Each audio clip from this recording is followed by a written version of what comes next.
Je suis heureux de vous annoncer, si l'on peut dire, que M. Burderon, préfet de Vaucluse, présidera le 5 mars prochain la table ronde tant attendue.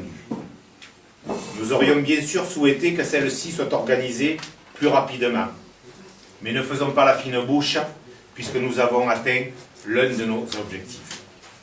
Dans ce cadre, nous avons décidé d'organiser le mercredi 15 février à partir de 10h30 une journée, portes ouvertes, en direction des élus et des pouvoirs publics, afin que ceux-ci puissent apprécier très concrètement le potentiel industriel de ce site.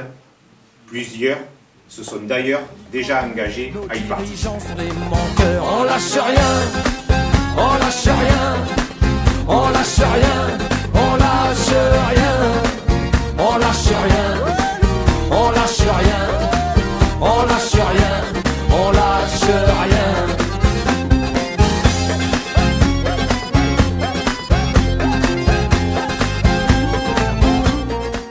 Nous avons décidé de mettre notre parc machine sous surveillance parce qu'on savait que la direction allait procéder à un démantèlement de l'outil. Dans la perspective de maintenir l'activité à Vedène, il est clair que l'outil doit être maintenu sur notre site, sinon on se bat contre une coquille vide si jamais on a gain de cause sur les différentes procédures qu'on a engagées. Suite à ça, la direction n'a pas tardé à réagir, puisque 2 heures après, alors qu'il y a quelques semaines, même peut-être mois, qu'il ne s'était pas manifesté. Donc 2 heures après, j'avais déjà la direction au travers d'intermédiaires, mais qui souhaitait nous rencontrer dans le cadre d'une concertation. Il faut quand même mentionner que ce qu'ils avaient prétexté la veille, c'est-à-dire des actes soi-disant malveillants, le vendredi lors de la concertation qu'on a eue avec eux dans les locaux de la Direct à Avignon, c'était plus du tout des actes malveillants, mais nous avons des problèmes de volume, donc nous ne pouvons plus assurer la production. Donc ça a changé. Ils ont changé d'argumentation, qui n'est toujours pas valable, puisqu'on sait que depuis le 23 janvier précisément, ils ont monté une 7e équipe sur le site de Montebello, qui est une usine jumelle de la nôtre, puisque le process est le même. Donc de dire on n'a pas de volume à Vedène, mais en même temps, en parallèle, monter une 7e équipe de production sur le site de Montebello, vous comprendrez que ce n'est pas cohérent.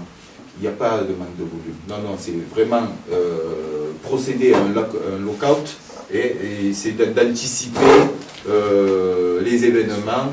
C'est de vite procéder à la fermeture, renvoyer tout le monde chez eux, procéder à un lockout et ainsi amener les salariés à être résignés sur une trame qui nous arrive. Sur le trottoir des dictateurs, leurs belles paroles on n'y croit plus, nos dirigeants sont des menteurs. On lâche rien, on lâche rien, on lâche rien, on lâche rien. Parce qu'il y a là aussi des gens peut-être intéressés par les terrains. Donc on a vérifié auprès de monsieur le maire, qui nous a certifié qu'il n'y avait aucun projet de ce côté-là, mais que par contre, il était lui aussi en contact avec d'éventuelles personnes intéressées sur le site pour une continuité dans l'activité industrielle.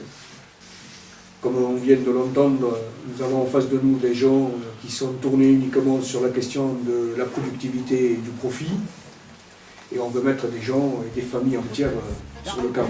Se prostituent sur le trottoir des dictateurs, leurs belles paroles on n'y croit plus, nos dirigeants sont des menteurs. On lâche rien, on lâche rien, on lâche rien, on lâche rien. On va continuer à protéger ce site, on va continuer à le mettre en valeur, on va continuer à le défendre jusqu'à qu'il y ait, comme il a été dit tout à l'heure, éventuelle proposition pour repartir, et on examinera toutes ces questions-là.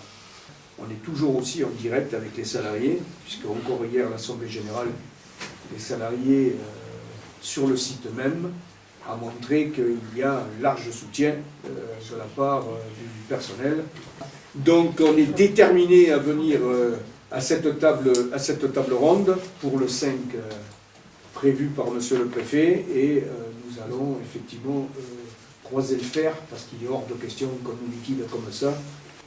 Alors quand la direction paye un plan de sauvegarde de l'emploi à hauteur de 7,5 millions d'euros pour casser une entreprise ou casser l'emploi, c'est un scandale. C'est un scandale.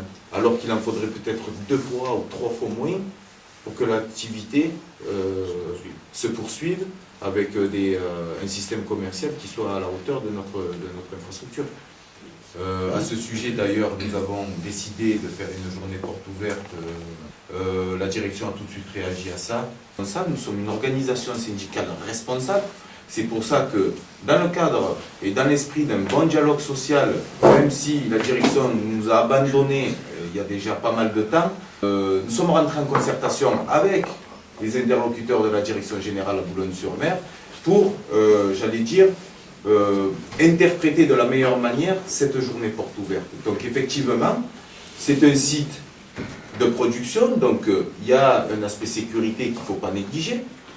C'est pour ça que les élus politiques, les acteurs politiques, les acteurs économiques qui seront en visite pourront pénétrer à l'intérieur avec un circuit bien encadré par les membres CHSCT et les militants ou la population qui viendra nous soutenir n'auront pas accès à l'outil ou au site de production.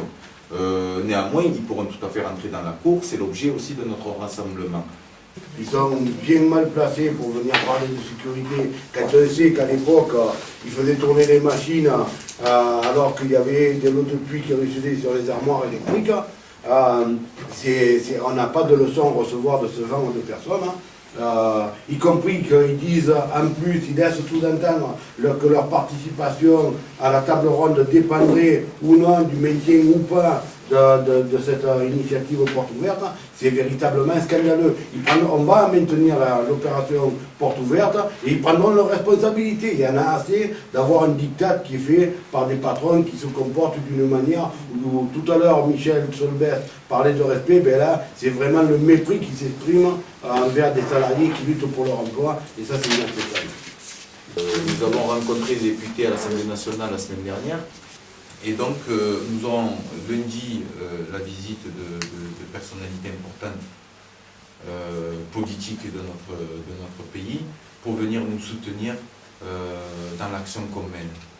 Toutes les personnes, qui soient sénateurs, députés, décideurs économiques, toute personne qui pourra aider à trouver des solutions, à pousser dans le sens que l'on souhaite revendicativement, comme on dit à la CGT, eh bien, ils sont les bienvenus.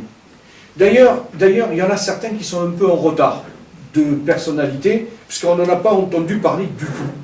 Et pourtant, ils sont assis sur les sièges de l'Assemblée nationale, voire du Sénat, et je n'entends pas beaucoup parler de ces personnalités en question. Donc, on ne peut pas avoir, comme a dit le responsable de la fédération qui est présent ici, Serge Molutti, avoir un discours du maintien, voire de sauver les emplois industriels en France, et ne pas venir voir les gens qui sont dans ce territoire-là, alors que c'est leur terrain à eux, de venir les soutenir.